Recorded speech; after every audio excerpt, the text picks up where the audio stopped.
Political stability میں پیرانے پیر رضی اللہ تعالیٰ عنہ کی کارنامہ یہ رہا، التضامن الفکری،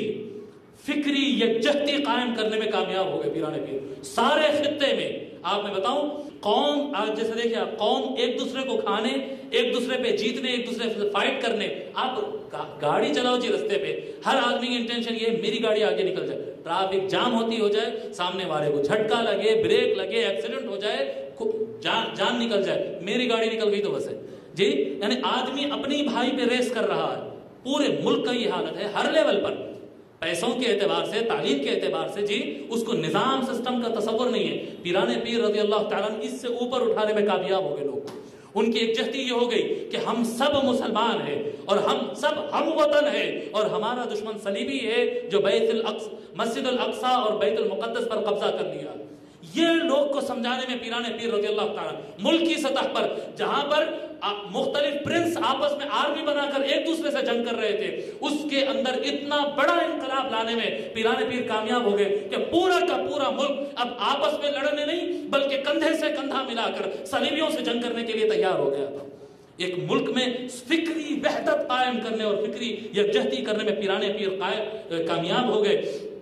اور پیرانے پیر رضی اللہ تعالیٰ عنہ نے جیسے کہ میں بتایا کہ ان صلیبیوں سے فائٹ کرنے کے لیے جو کامیاب اسٹریٹجی تھی، کامیاب اسٹریٹجی، اب وہاں سے لوگ نکل کر آئیں گے، وہ غریب ہے، وہ بے گھر ہے، وہ حالت خراب ہے، وہ ریفیوجیز ہے، ان کے لیے کیمپس لگاؤ، ان کے پڑھنے کا انتظام، ان کے کھانے کا انتظام، وہ سارے انتظامات کرو، اور اپنی جو آرمی ہے وہ آرمی کو لے جا کر لڑاؤ، آرمی کو لڑانے کا خرچ الگ اور یہ غریبوں کو پالنے کا خرچہ الگ۔ پیرانے پیر نے ایسی اسٹریٹجی اپنائی ہے کہ وہاں سے آنے والے لوگ کو فٹافٹ تیار کر کے انہی کو آرمی میں بھرتی کرتے اور پلٹا دیتے، ان کے خاندانوں کو ادھر پالتے اور انہی کے بچوں کو پلٹا دیتے جن کے اندر وہ قوہ اور وہ غصہ اور وہ جذبات وہ ان کے اندر زیادہ طاقتور ہوتے۔ اور یہ اسٹریٹجی کی وجہ سے پیرانے پیر رضی اللہ تعالیٰ عنہ کی صلیبی حکومت دہل گئی، صلیبی حکومت دہل گئی۔ اور یہاں تک کہ تاریخ میں لکھا ہوا ہے کہ پیرانے پیر رضی اللہ تعالیٰ عنہ کے وصال کے بعد، آپ دنیا سے پردان فرمانے کے بعد، صلاح الدین ایوبی جب کنٹرول حاصل کیے، نور الدین زنگی کا آخری دور تھا، صلاح الدین ایوبی جب کنٹرول لیے اور صلیبیوں سے بڑے جنگ کرنے لگے تھے، اس وقت صلاح الدین ایوبی کی آرمی کی میجورٹی پیرانے پیر رضی اللہ تعالیٰ کے شاگرد اور مریدین کی تھی۔ یا ڈائریکٹ شاگرد تھے یا ایک واسطے سے، یا مرید تھے یا پوترے مرید تھے، یا مرید تھے یا پوترے مرید تھے، یا اسٹوڈنٹ تھے یا پوترے اسٹوڈنٹ تھے، پوری کی پوری آرمی ان افراد سے بھری ہوئی تھی۔ اور یہ وہ لوگ تھے جو دن میں جدوجہد کرنا اور رات میں اللہ کی بارگاہ میں سجدے کرنا جانتے تھے، کہ ان کے پاس دوا اور دعا دونوں موجود تھی۔ یہاں پر یعنی بہت بڑی لسٹ جو ہے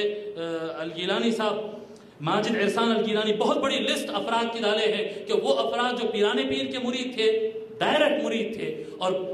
صلاح الدین ایوبی کی آرمی میں اور ان کے ایڈمنسٹریشن میں بڑے لیول پر جو ہائی پوسٹ پر جو کام کیے ہیں، ان کی بڑی لسٹ وہ ڈالے ہیں۔ میں 3-4 نام یہاں پر پڑھ دیتا ہوں۔ ابن النجا الباعر، جو باضابطہ پولیٹیکل اور کیا کہتے ہیں، پولیٹیکل اور ڈیفنس کے ایڈوائزر تھے صلاح الدین ایوبی کے، اور الحافظ الرہاوی، موسیٰ بن شیخ عبد القادر جیلانی، پیرانے پیر رضی اللہ تعالیٰ عنہ کے خود فرزند موسیٰ، ہم بتائے تھے نا 13 بیٹوں میں ایک کا نام موسیٰ تھا، وہ پیرانے پیر رضی اللہ تعالیٰ عنہ کے بیٹے خود دشمن کی زمین میں داخل ہو گئے تھے کہ وہاں پر اندر رہنے والے مسلمانوں کی فکر کو بلند کیا جائے اور ان کو اتحاد فراہم کیا جائے، جی ان کو قوت پیش کیا جائے۔ دشمن کی زمین میں پیرانے پیر رضی اللہ تعالیٰ کے خود فرزند جا کر داخل ہو گئے تھے۔ موفق الدین ابن قدامہ الحنبلی، یہ اتنا بڑا گولڈن نیم ہے کہ اسلامک لاء میں فقہ حنبلی اس شخص کی وجہ سے بچا ہوا۔ موفق الدین ابن قدامہ الحنبلی، ان کے آنے سے پہلے آپ تصور کریں کہ فقہ حنبلی ختم ہو گیا تھا۔ پیرانے پیر رضی اللہ تعالیٰ نے فقہ حنبلی کو اپنایا اور فقہ حنبلی اپنا کر موفق الدین اور ایسے کچھ طلبہ کو تیار کیا۔ آپ کی لکھی ہوئی کتاب المغنی آج پوری دنیا حنبلیت کے اندر فقہ کا اور اسلامک لاء کا سب سے بڑا مرجع اور سب سے بڑا ریفرنس آج ابن قدامہ الحنبلی کی الکتاب المغنی ہے۔ وہ بھی پیرانے پیر رضی اللہ تعالیٰ کے ڈائریکٹ شاگرد، مرید اور خلیفہ ہے۔ اسی طرح سے حافظ المغنی ہے، حافظ عبد الغنی وغیرہ ہے۔ یہ وہ افراد ہے جو پیرانے پیر رضی اللہ تعالیٰ کے شاگرد و خلیفہ بھی ہے، آرمی میں بڑے پوسٹ پر بھی کام کیے ہیں، اور یہ وہی افراد ہے جن کے ماں باپ اور ان کا گھرانہ سرزمین فلسطین اور قدس کے اطراف میں صلیبیوں کے ہاتھوں لٹا تھا۔ وہ افراد ریفیوجیز کی طرح کمزور زندگی سڑکوں پہ نہیں گزارے، بلکہ آرمی چیف، آرمی ایڈوائزر اور بڑے ایڈمنسٹریٹر ایڈمنسٹریٹر بن کے پلٹ کر گئے اور اپنا حق واپس حاصل کیے. اور پیران پیر رضی اللہ تعالیٰ عنہ کے وصال کے صرف 25 سال کے اندر صلاح الدین ایوبی ان غلامان غوث العظم اور ان مریدین غوث العظم کے لشکر کے ساتھ دوبارہ بیت المقدس اور مسجد اقصی کو فتح کر کے پورا سارا کا سارا علاقہ دوبارہ اسلامی مملکت پہ واپس لینے میں کامیاب ہو جاتے ہیں.